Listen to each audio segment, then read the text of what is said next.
RDX സംവിധായകനെതിരെ നിർമ്മാതാക്കൾ ₹1 കോടി നഷ്ടപരിഹാരം ആവശ്യം. നിങ്ങൾ ആദ്യമായിട്ടാണ് ഈ ചാനൽ കാണുന്നതെങ്കിൽ എല്ലാവരും ഒന്ന് സബ്സ്ക്രൈബ് ചെയ്ത് ബെല്ലൈക്കൺ അമർത്തി ലൈക്ക് ചെയ്യാൻ ശ്രമിക്കുക. അതോടൊപ്പം തന്നെ ഒന്ന് കമൻറ്റും ചെയ്യുക. RDX സിനിമയുടെ സംവിധായകനിൽ നിന്നും നഷ്ടപരിഹാരം ആവശ്യപ്പെട്ട് നിർമ്മാതാക്കൾ ₹1 കോടിയിലേറെ നഷ്ടപരിഹാരം ആവശ്യപ്പെട്ടെന്നാണ് സോഫിയ പോളിന്റെ ഉടമസ്ഥതയിലുള്ള നിർമ്മാണ കമ്പനി കോടതിയെ സമീപിച്ചത്. ഹർജിയിൽ സംവിധായകൻ നഹാസിന് കോടതി സമൻസ് അയച്ചു. കരാർ ലംഘനം ആരോപിച്ചാണ് RDX സിനിമയുടെ സംവിധായകൻ നഹാസ് ഹിദായത്തിനെതിരെ നിർമ്മാതാവ് സോഫിയ പോളും നിർമ്മാണ കമ്പനിയും കോടതിയെ സമീപിച്ചത്. RDX സിനിമ സംവിധാനം ചെയ്യാൻ നവാഗതനായ നഹാസിന് ₹15 ലക്ഷം നൽകണമെന്നായിരുന്നു കരാർ.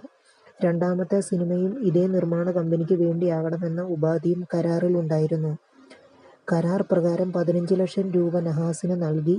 ചിത്രം റിലീസ് ചെയ്തതിനു ശേഷം രണ്ടാമത്തെ സിനിമയ്ക്കുള്ള അഡ്വാൻസായി ₹40 ലക്ഷം പ്രീ പ്രൊഡക്ഷൻസ് ജോലികൾക്കായി ₹4,82,000 നൽകിയെന്നും ഹർജിയിൽ പറയുന്നു. എന്നാൽ പെട്ടെന്നൊരു ദിവസം പുതിയ പ്രൊജക്റ്റിൽ നിന്നും പിന്മാറുകയാണെന്ന് നഹാസ് അറിയിച്ചുവെന്നാണ് ആരോപണം. പലതവണ സിനിമ തുടരണമെന്ന് ആവശ്യപ്പെട്ടെങ്കിലും നഹാസ് വഴങ്ങിയില്ല. തുടർന്നാണ് വാങ്ങിയ തുകയും ₹50 ലക്ഷം നഷ്ടപരിഹാരവുമടക്കം ആവശ്യപ്പെട്ട് നിർമ്മാതാക്കൾ കോടതിയെ സമീപിച്ചത്. 18% പലിശയടക്കം ₹1 കോടിയിലേറെ തിരികെ നൽകണമെന്നാണ് ആവശ്യം. ഹർജിയിൽ ഓഗസ്റ്റ് 6-ന് ഹാജരാകണമെന്ന് കാണിച്ച് നഹാസിന് എറണാകുളം സബ് കോടതി സമൻസ് അയച്ചു. സമൻസ് ലഭിച്ചിട്ടില്ലെന്ന് നഹാസ് ഹിദായത്ത് പ്രതികരിച്ചു. നിങ്ങൾ ആദ്യമായിട്ടാണ് ഈ ചാനൽ കാണുന്നതെങ്കിൽ എല്ലാവരും ഒന്ന് സബ്സ്ക്രൈബ് ചെയ്ത് ബെല്ലൈക്കൺ അമർത്തി ഒന്ന് ലൈക്ക് ചെയ്യാൻ ശ്രമിക്കുക. എത്താൻ പറ്റുന്ന താരങ്ങളാണ് സൂര്യയും അനുജൻ കാർത്തിയും. അവരവരുടേതായ അഭിനയ ശൈലി കൊണ്ട് തമിഴിലെ മുൻനിരയിലേക്ക് കടന്നുവരാൻ ഇരുവർക്കും സാധിച്ചു.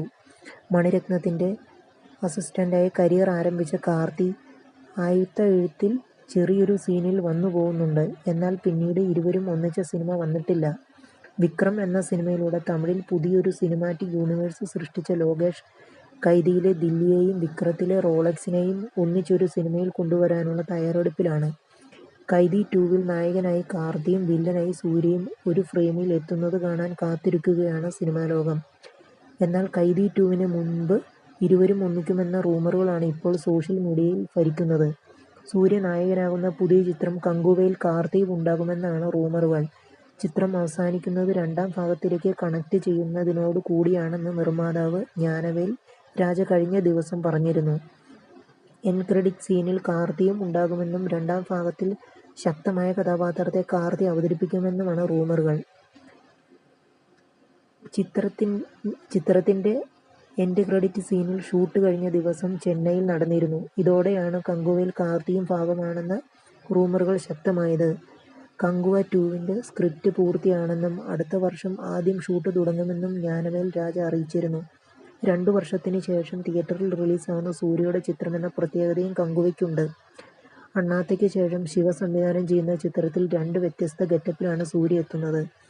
BC 400-ലെ യോദ്ധാവായ കങ്കുവയുടെ ഗെറ്റപ്പ് സോഷ്യൽ മീഡിയയിൽ ചർച്ചയായിരുന്നു. ബോളിവുഡ് സൂപ്പർ താരം സണ്ണി ഡിയോളാണ് ചിത്രത്തിലെ വില്ലൻ കഥാപാത്രത്തെ അവതരിപ്പിക്കുന്നത്. ദിശ പട്ടാണിയാണ് നായിക. ഒക്ടോബർ 10-ന് ചിത്രം തിയേറ്ററുകളിലെത്തും. നിങ്ങൾ ആദ്യമായിട്ടാണ് ഈ ചാനൽ കാണുന്നതെങ്കിൽ എല്ലാവരും നിങ്ങളൊന്ന് സബ്സ്ക്രൈബ് ചെയ്തൊന്ന് ബെല്ലൈക്കൺ അമർത്തി ലൈക്ക് ചെയ്യാൻ ശ്രമിക്കുക.